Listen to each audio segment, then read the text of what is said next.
And then if you want to start, I will go ahead and let people in as they arrive. Okay, let's start. I think we waited long enough. Good morning, good afternoon, everyone. Welcome and thank you for joining us today for the GeoSIG TerraIntel webinar. We know your calendars are busy and webinars are competing with emails, meetings, and possibly a second cup of coffee. So we truly appreciate you taking the time to be with us today. So in today's session is rather special. We are very pleased to welcome our distinguished speaker, Dr. Manoochehr Shirzaei.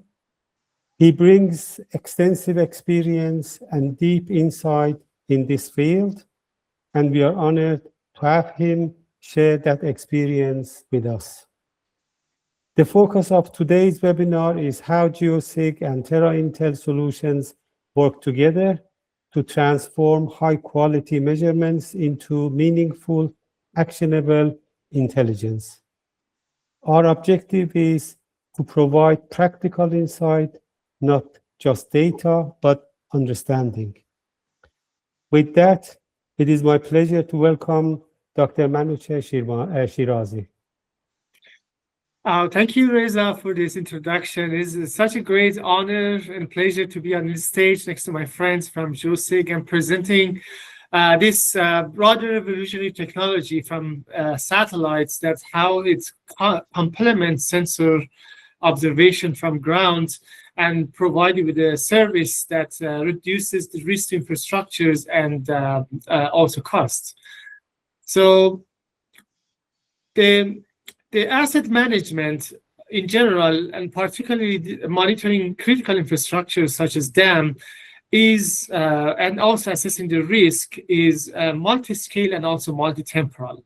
And that's because of the impact of the climate changes compounds the hazards, but also natural hazards such as earthquake, flooding, and so on. And also many of these infrastructures are aging. So to address those kind of complex risk, we have to collect data and measurements that are multi-scale and multi-temporal that cover different aspects or different signal associated with those hazards. So that's why this conversation today is important, because we bring satellite intelligence and we want to couple that with the sensor-based intelligence that's provided through ground-based measurements. I'm a professor at Virginia Tech and chief scientist at United Nations University, and also U.S. representative to UNESCO Land Subsidence International Initiative, and founder and CEO of the TerraIntel. At TerraIntel, the mission that we define for ourselves is transforming Earth observation into predictive AI-powered risk intelligence for infrastructures and environment and climate resilience. To meet that mission, we have the vision to be the leading provider of the AI-driven geospatial risk that support end users, whoever they are, wherever they are, to anticipate and mitigate environmental risk. So what sets us aside from other actors in that space is that we produce proactive and predictive product that will tell you what happens, what will happen, and what to do, rather than descriptive and reactive maps that is produced from what happened in the past. Sorry, Manoochehr. May I just quickly interrupt? I just wanted to ask, our audience to ask questions, throughout the presentation, because I think that would be more interactive. And sometimes when Manoochehr is showing a slide, something may pop up and you may want to ask. So feel free to just interrupt and ask. I know that is not ideal for Manoochehr, but I have his permission, to request that. But I just have a personal question, Manoochehr. Please. originally motivated you to focus on Earth observation as a tool for understanding risk in the real world infrastructure? So the reason really is very personal to me, because many of the tools and sensors that are out there are not democratized. To access them, you have to have money, you have to have resources. But satellite data, Earth observation data, particularly INSAR, are data that can be provided and to everybody, and anybody can access those data. Many of the data that we are using here are publicly available, free of charge data. So that would enable everybody anywhere around the planet to become resilient and combat the natural hazard, but also things that are made by humans. So for that reason, it has been a journey for me, to advance use of satellite data to create environmental intelligence that mitigate risk. Okay. Yeah, that is quite noble. I think I never thought about it that way. You're quite right. With most other solutions, such as ours, you need to have a good amount of money to make such an investment. Of course, the data which is freely available is not really that useful to maybe an ordinary person. But someone like you who has over the years taken the trouble to develop the necessary tools, which you will obviously present to us today, are going to be really very important. But most of all, I think they are not, that expensive compared, to instrumenting, a bigger structure. So that is really very much appreciated. Thank you.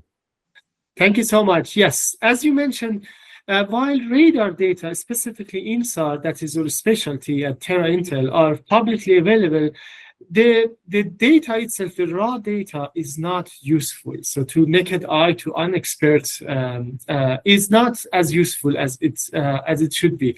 So what we do at TerraIntel, we develop tools and methods to turn that raw data into intelligence, that interpreting that intelligence for supporting decision does not require a high level of education. So at least we try to remove that barrier to democratize access to environmental intelligence. So, and I mentioned INSAR. In the next few slides, I would demonstrate how INSAR works. So SAR or INSAR, it's mainly done from satellite, but also from airplane and drone. So the sensor transmits microwave signal that is penetrated into cloud and even where we have rain and so on, and reaches the ground and hit the ground and bounces back to the satellite. And then this return is recorded, and satellite goes away and comes back sometimes later, which we call the time difference between the two, revisit time of the satellite. And then transmit the same radar signal and illuminate the same area and collect a return signal. By comparing these two signals for a two time difference at two different observation time, we can tell how that object or target moved away or toward the satellite at very high precision. We're talking about 1 millimeter per year movement that can be detected toward or away from the satellite. And as I mentioned, the data that we use are mainly available through civil satellite, but also some commercial satellite also available that we can acquire them. So, and the satellite that's are publicly available operate at different range. So X, C, and L bands. So, and that's X, C, and L refer to wavelengths. X band is about 3 centimeter wavelength, C is about 6, and L band is about 25 centimeter. The longer the wavelengths, the penetration depths would be larger when it comes to, for example, vegetation, as I will show you in the next few slides. So we can process all this data at different revisit time, 11 days to, for example, 45 days and 46 days for different sensors. And we can combine them together to create high-resolution deformation map for any study area.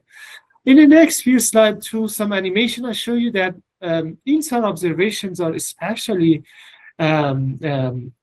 expensive. So it's not only single measurement of pixel, but there are thousands of pixels next to each other that provide us with a continuous map of the surface deformation. This is one big advantage of INSAR over other measurement techniques. So imagine this is the big island of Hawaii that covered or mapped by two images, image 1 and image 2 at two different times. By subtracting phase of the first image from the second one, we create an interferogram. And what you see, if you look closer, there are some contour lines. Those contour lines represent phase change or displacement toward away from the satellite, plus the effect of the topography. We are interested in displacement, so we have to remove the effect of topography. For that, we use an existing digital elevation model, such as RTM, and we LiDAR them, and we subtract it from our interferogram, and we create differential interferogram. This differential interferogram, as you can see, the contour lines are now better visible, includes mainly movement toward away from the satellite due to whatever happens on the surface. Here, the signal is due to volcanic activity at Mauna Loa and Kilauea volcanoes. But also there are some other artifacts around the volcano. Those are due to atmospheric error because radar signal penetrates through the atmosphere at two different times when the composition of the atmosphere is slightly different. That difference in composition creates delay on electromagnetic signal that eventually translates into artifactual phase change in the line of sight of the satellite. That has to be removed. And good thing about INSAR is that we have access to repeated measurement over the same area.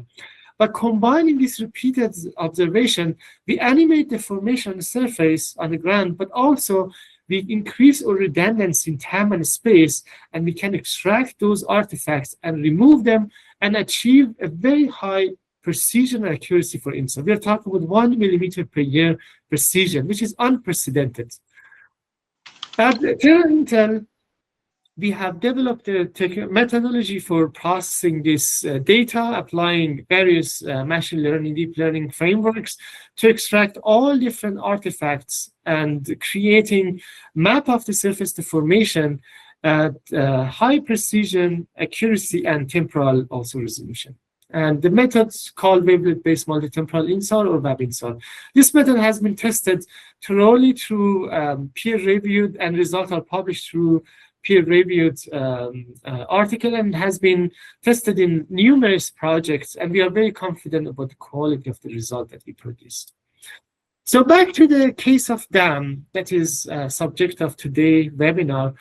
What means millimeter per year precision in terms of dam? So in terms of measurement, that's a small observation, but when it comes to engineering problems such as stability of the dam, a differential motion of 1, 2, 3 millimeter along the crest of the dam or at the slope adjacent to the reservoir or where dam connect to the surrounding area can translate into significant risk, particularly if they accumulate over the time. So I want to put that in perspective, ground-based sensors versus satellite-based sensor, and to make the case for why they are complementary, not competitive. So ground-based sensor provide us with a high frequency measurements at a single point and tell us about immediate response of a structure to environmental stressors. While satellite intelligence provides us often with a long-term trends, but full spatial coverage, hundreds of kilometers can be covered by that. And as a result, we have good knowledge of ground, foundation, and surrounding stability.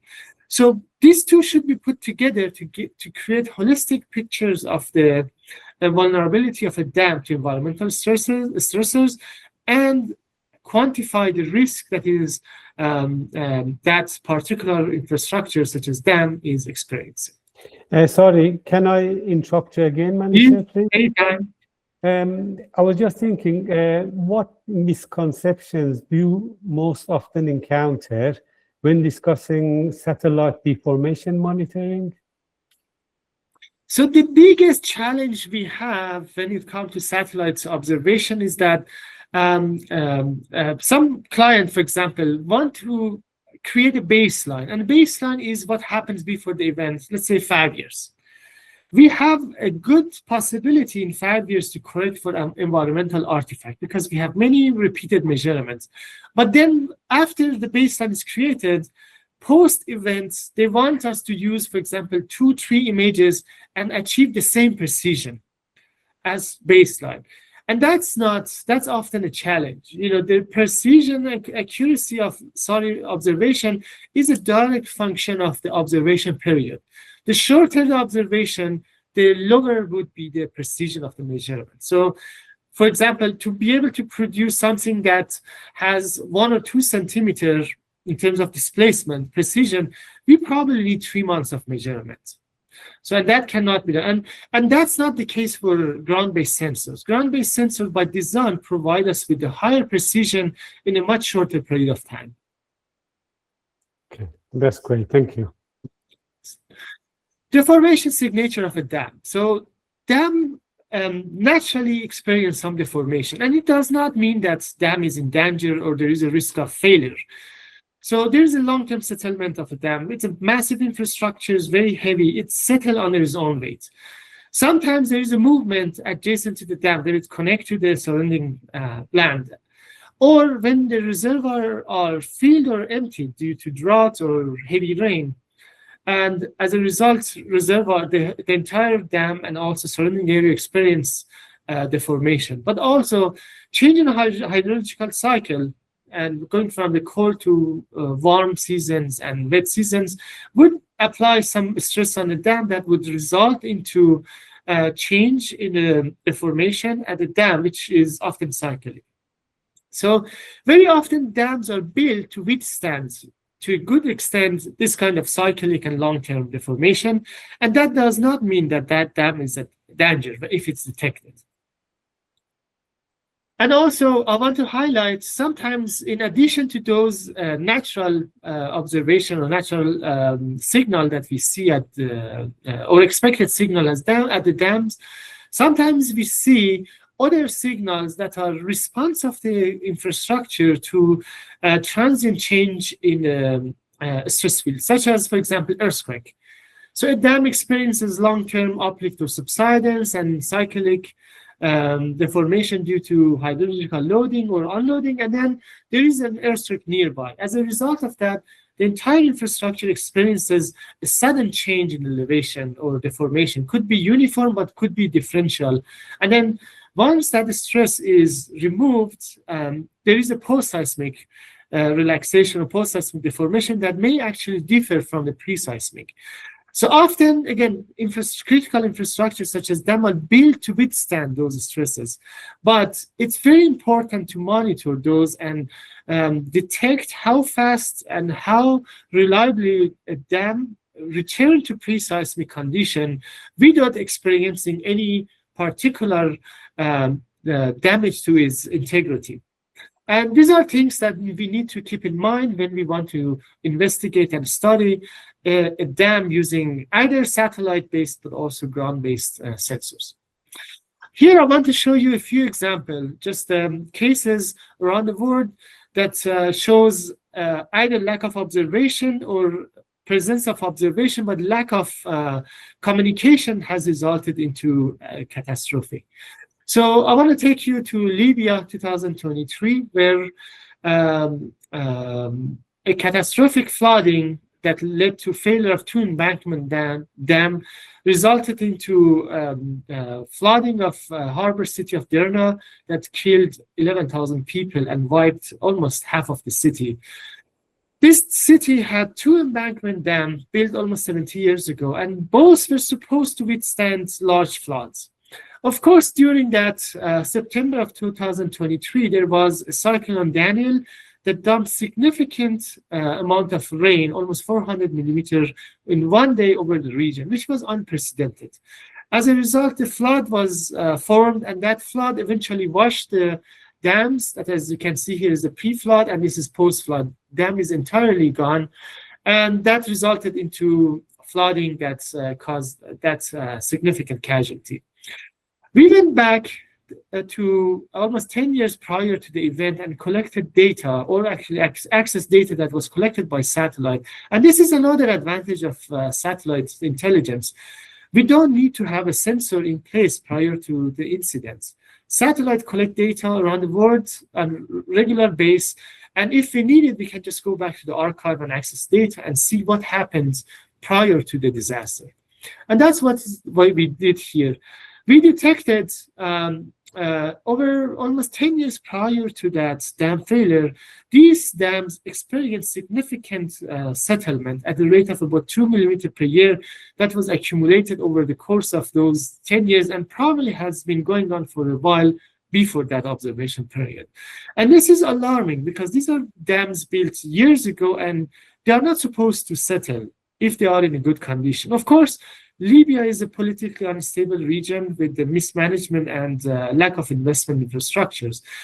However, if this data would have been available and we had that stability and resources, we could have probably avoided disaster and save those 11,000 lives that was lost due to that flooding region. So now let's go to USA, another example, but now in a developed country with lots of resources. It's an Oroville Dam, California, 2017. This spillway structure failed, and that caught everybody by surprise. However, this dam is different from the other one. It had monitoring sensors in place and data was available. In fact, inspection detected cracks and also corrosions in the crest of the dam. However, those data never been translated into early warning and supported any decision. As a result of that, the disaster again happened. Fortunately, this time no life was lost, but again, it caused significant concern about the integrity of the dam that resulted in evacuation of the properties and communities down the stream. So two different examples, one developing country, one developed country, similar critical infrastructures. In one case, we have data. There is disconnect between data and decision. In the first one, we don't have data to begin making decision making. So putting this together. Sorry, Manoochehr, I have to interrupt you again. Sorry. Sure. You know, if I'm a dam owner and say my dam is, I don't know, say 20, 30 years old, which is quite typical for a dam, and all this time it has been instrumented.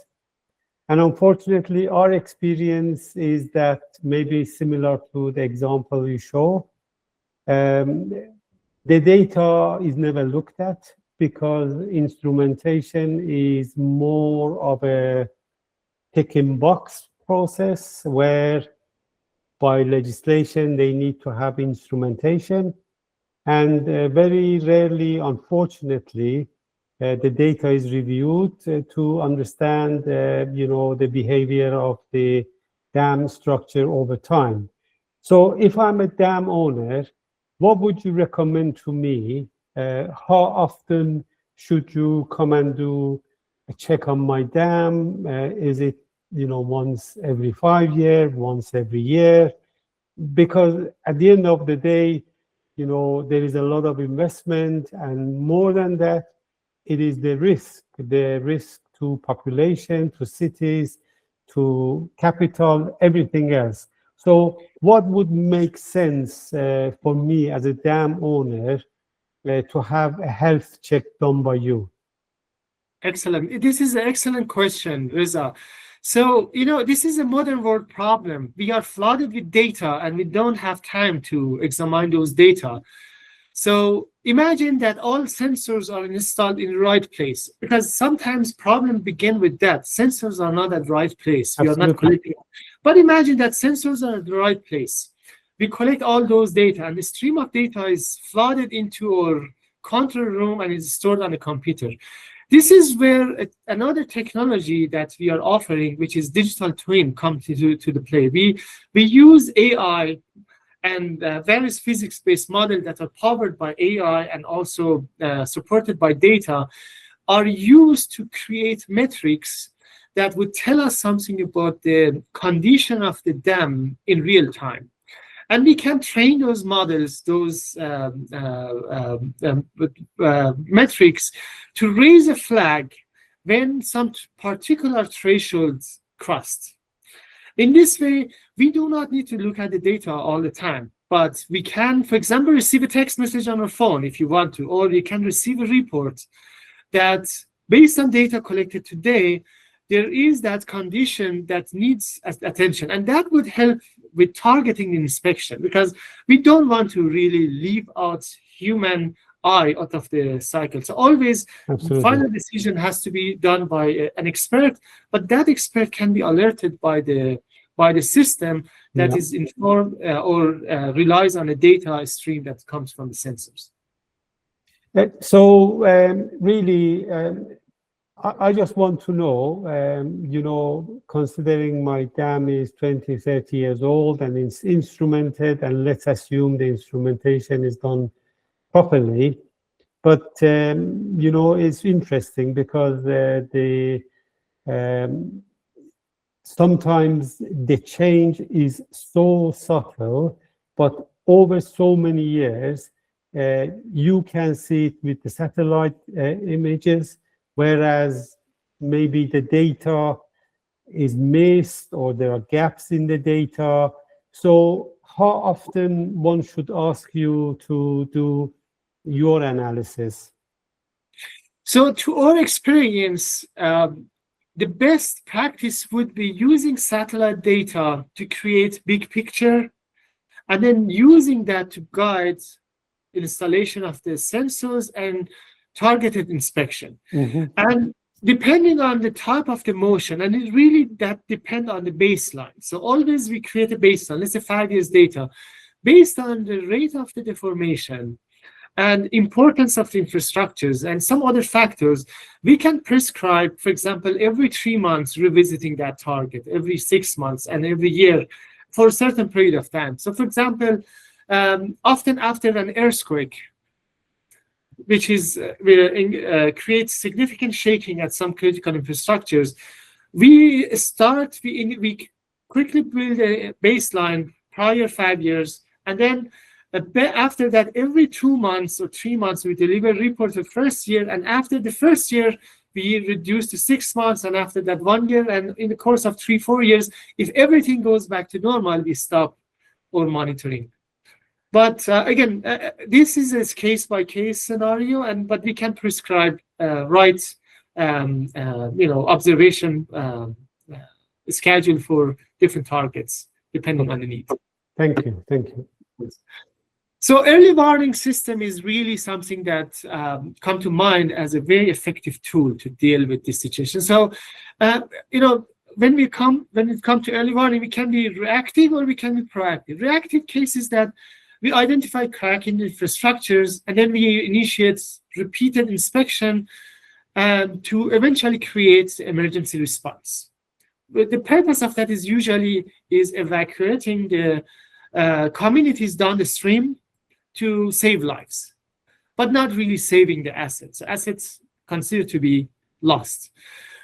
The proactive approach aims for saving life, but also saving the assets. So we start with satellite, as I mentioned. We create comprehensive image of the stability of the asset, but also stability of the ground nearby. Okay.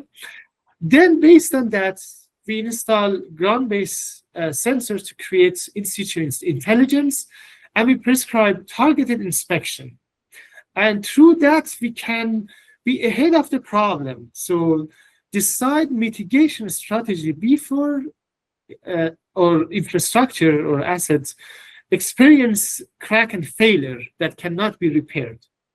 In this way, we save lives and save costs and save our assets. And to put this in perspective, it's very similar to healthcare. So think about healthcare for infrastructures. So when you have a healthcare, every 6 months you have to do the checkup. And based on that checkup, you may decide to do nothing or go to the specialist. And this is really the case here. And through those processes, we avoid catastrophic outcome and also costly treatments that may not be even available once if it's too late. For early warning system to work, we need integration of the sensors. So satellite-based observation that provide wide area and mapping of deformation, particularly transient and trends, has to be coupled and combined carefully with ground-based intelligence that has provided us with precise measurements in real time. And that integration has to be done in a space that we call a digital twin that help us with visualization, integration, and early warning. Once this integration is done carefully and correctly, we can make better decisions. We can prescribe control interventions and reduce risk and cost. Back to that example of the earthquake. So earthquake is a sudden stress that applied to infrastructure, and we want to know what to do after that. We can immediately deploy satellite intelligence to detect rapid deformation, rapidly map the deformation in surrounding area, investigate overall stability of the dam, and also ground movement, like a slope around it. And that can be combined with the ground-based intelligence that would tell us something about immediate response of the structure, tilt, acceleration.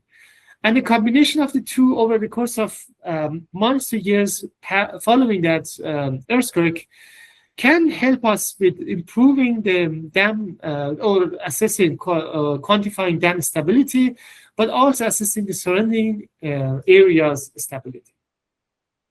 I would like to highlight INSAR should not be always interpreted standalone. So when we have vegetation, electromagnetic signal may have problem to penetrate through, particularly short wavelengths. Like X-band would not be able to see under the vegetation, while L-band, which is the longer one, has the possibility to reach under the vegetation and see the ground.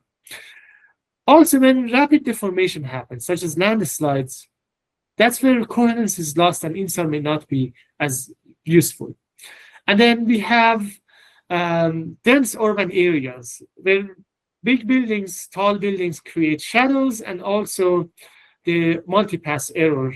And that's where INSAR should not be used alone and should be used with care. So all in all said, we would like to prescribe this workflow to help asset managers and owners to manage their properties. So we start with data acquisition, that it has to be a combination of the satellite and sensors, and then data processing on the fly, on the clouds, that has to be done carefully, correctly, and as fast as possible. And then all this data has to be combined together in a sophisticated way using AI and physics-based model to make sure that we are able to identify vulnerability and create or identify critical risk. And then we need decision-making that rely on those information. And those decisions has to be communicated with the stakeholders and should be coupled with a recommendation for mitigation and adaptation. And entire this workflow has to be visualized and be accessible through a dashboard, which we provide to end user, so to allow them to interact with the data, product, model, and also decision. We talked about dam until now, but I would like to highlight that the framework that I presented here, we have been using to study wide range of infrastructures, ranging from water infrastructures, ports, transportation, energy, urban, mining, Arctic region, agriculture, and also defense. And depending on the characteristic of each one, we update and adjust some of the steps, but the overall framework remain applicable and transferable across the scales. I would like to highlight again, INSAR is no longer a research tool. It evolved into engineering tool, but also operational risk intelligence. And that's service and technology that we can offer through TerraIntel in collaboration with our friends at GeoSIG and many other partners. And final takeaway is that the future of asset management and safety is not single sensor or satellite. It's a combination of the two through physics-based and AI-driven models that are coupled with the digital twin and decision theater to visualize the data and provide decisions and recommendation to support asset managers. Thank you again for your attention, and we are very happy to answer any question you have right now or later. You can reach out to us via email. Thank you. So thank you very much. That was very much appreciated. Certainly a lot of good information there. I think for sure dam owners and people who have involvement in all kinds of structures, as you mentioned, this is not only relevant to dams, it can be a bridge, it can be a building, it can be a reservoir, it could be almost anything which you can see from the skies. That is something you can also analyze and give, good input. So is your service geographically bound, or do you cover the 5 continents? We provide service to anybody, anywhere. We have no restriction on geography, and data is available or service available for anywhere, any country, any continent. Okay, that's beautiful. Okay, has anyone got any questions? I'm just wondering if anybody has any dam speciality here. Is this something which you can benefit from? So it's either early in the morning or you have said everything so well, there isn't much to be asked. So thank you again. As you said, please feel free to contact Manoochehr directly if you have any questions, if you have any projects, if there are things you want to get his opinion on. So I think really I see incredibly valuable, and it is just something which should add value, for many businesses going forward. The most important thing is really, I think Manoochehr said it really well. This is really a tool which is democratized, the reach of such an important tool. So I think the fact that, you can do it anywhere in the world, that is already, really quite democratic. That's very good. So- I think we have one question here, maybe Yes. from Ahmet. Yes, can you hear me? Yes. Please go ahead. Okay, so my question is about what are the main differences of different band of satellites when we think of a dam monitoring? Excellent question. So different bands have provide us with 2 different but complementary advantages. So shorter wavelengths like X-band provide us with a higher spatial resolution. So with X-band, very easily we can reach a meter spatial resolution, while L-band provide us with or longer wavelengths such as L, provide us with the penetration into surface cover. So often the dams we work with, like embankment dams, are covered by vegetation. So in those cases, X-band may not be as useful. So we use L-band. But some of the concrete dams that have no vegetation, all the wavelengths would work equally well. Of course, if we use X-band, we collect more measurements on the dam, for example, crest.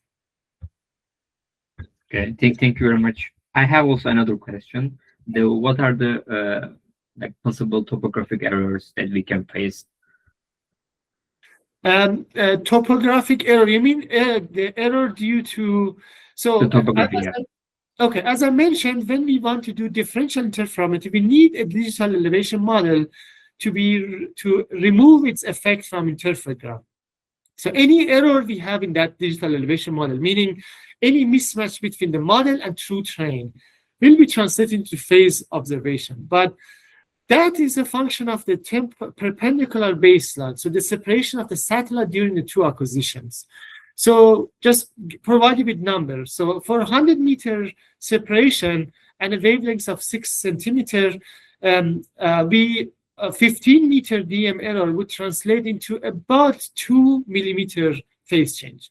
So this is a relatively small error. However, we have a good way to correct that error. So we don't even leave that residual error inside our analysis and result, and we can filter out that as well.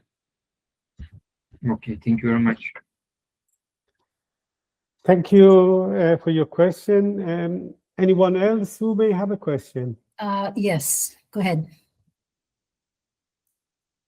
Is it Vinicius? Is that right?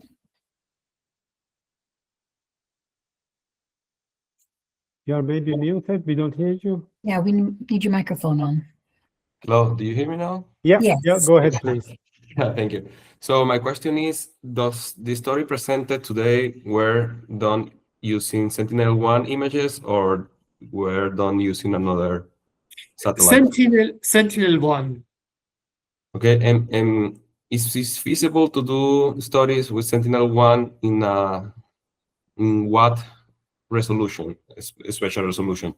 So pixels are the native or highest possible resolution for Sentinel-1 is about 3 meters by 13 meters. So pixels are not a square, they are rectangle. So it's 3 to 3 meters in azimuth direction, flight direction, and 13 meter perpendicular to that. Okay. And my other question is because I also have a study of groundwater, like what happened in the surface and after groundwater effects. And does it feasible to have a baseline of 10 years, or is not? It is too much. Perfectly doable. Perfect. Thank you. Okay. Thank you for your questions. Any other questions? Okay. So any questions comes to mind later, or maybe with your interactions with other colleagues, please feel free to reach out to Manoochehr. Also, this particular presentation will be shared on our website, so you can share it with colleagues who couldn't make it. I think there is a lot of value, and with a lot of these technologies, I think they are not only cutting edge, but we need to educate, especially big asset holders, because they are often very unaware of such technologies. And I think it will be a great service to them to really educate them and share this video or webinar with them. I'm sure our world will be much safer with what Manoochehr is doing, and I hope we can spread the word amongst the people who really matter. Again, thank you, Manoochehr. It was absolutely fantastic. As always, each time I learn more, and I'm very grateful for the presentation. We look forward to working together and hopefully propagating the message to many others. Thank you very much for the opportunity. That was such a great pleasure to present to you guys, and look forward to talking to you more. Thank you. Thank you Have all a for great day. coming. Thank All you. the best. Thank Okay. you. Good Bye. night. Bye. Thank you. Bye. Bye. Bye. Bye.